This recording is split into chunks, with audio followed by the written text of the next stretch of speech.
मेरे बच्चों, आज हम लोग बात करेंगे एक्सरसाइज 24 में क्वेश्चन नंबर 8 की। क्वेश्चन नंबर 8 में कहता है कि इन ए ट्रेपीजियम ABCD एज सोन, यहाँ फिगर बनाया हुआ है ABCD।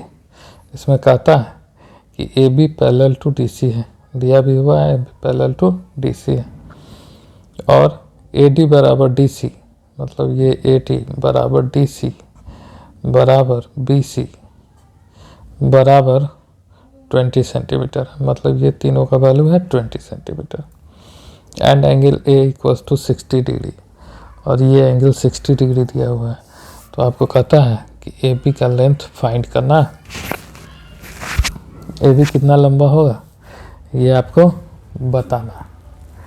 तो AB का लंबाई निकालने के लिए हम लोग मान लेते हैं इसका नाम M रख लेते हैं, इसको N लिख लेते हैं। तो हमको पहला फाइंड करना है AB। तो AB के लिए हमको चाहिए AM plus MN plus MB। तो अगर इन तीनों का वैल्यू हमको मिल जाएगा तो हमको AB का वैल्यू भी मिल जाएगा। तो हम शुरू करते हैं ट्रायंगल AD और M। इस ट्रायंगल में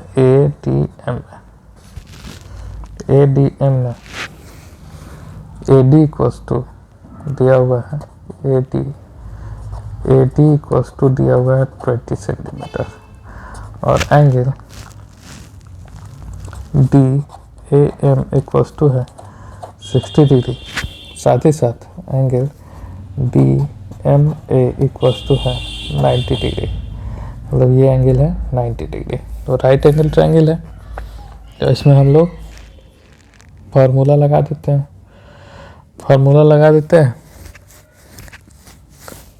cos थीटा इक्वल्स टू होता है B/H। हमको ये चाहिए तो हम इसके लिए cos थीटा लगाएंगे।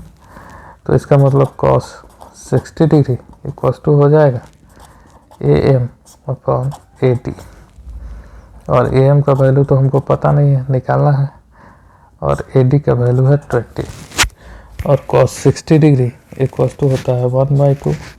तो इसका मतलब AM इक्वल्स टू आ गया 10, मतलब ये AM इक्वल्स टू 10 सेंटीमीटर आ गया आपको। अब हम लोग को दिया हुआ है कि क्या दिया हुआ है कि AD बराबर DC बराबर CB बराबर 20 सेंटीमीटर। तो इसका मतलब ये MN जो है ये DC पैरेलल है, ये दोनों बराबर होगा, तो इसका मतलब ये होगा 20 सेंटीमीटर। ठीक है। और जब ये बराबर है, ये 90 डिग्री है, तो ये ट्रायंगल, ये दोनों ट्रायंगल में, तो ये पैरेलल है, तो इसका हाइट इसके बराबर है, ये इसके बराबर है, ये एंगल 90 डिग्री है। तो इसका मतलब जो होगा NB जो होगा वह AM के बराबर होगा। इसका मतलब ये भी 10 होगा। तो इसका मतलब NB जो होगा वो होगा 10 सेंटीमीटर। तो इसका मतलब अब हमारे पास आ गया AB equals to AM plus MN plus NB।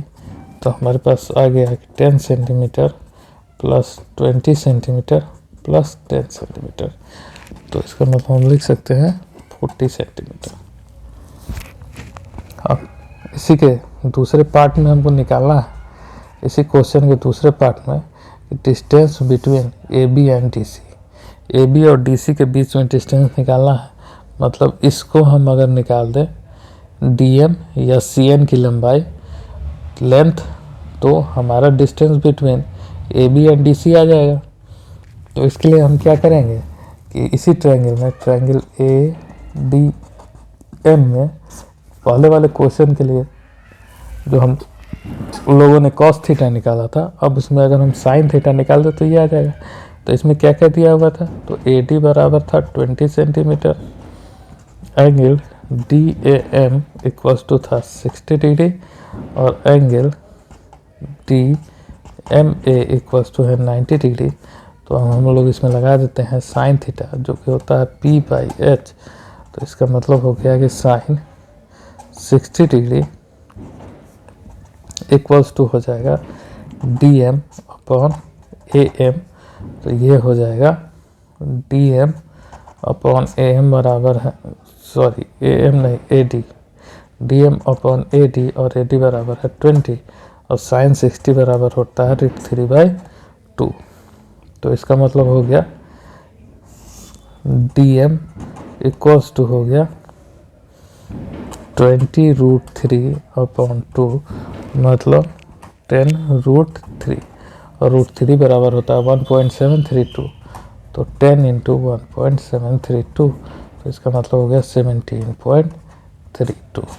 तो इसका जो डिस्टेंस आया वो आ गया 17.32 सेंटीमीटर। तो इसका सेकेंड पार्ट भी बन गया। Thank you.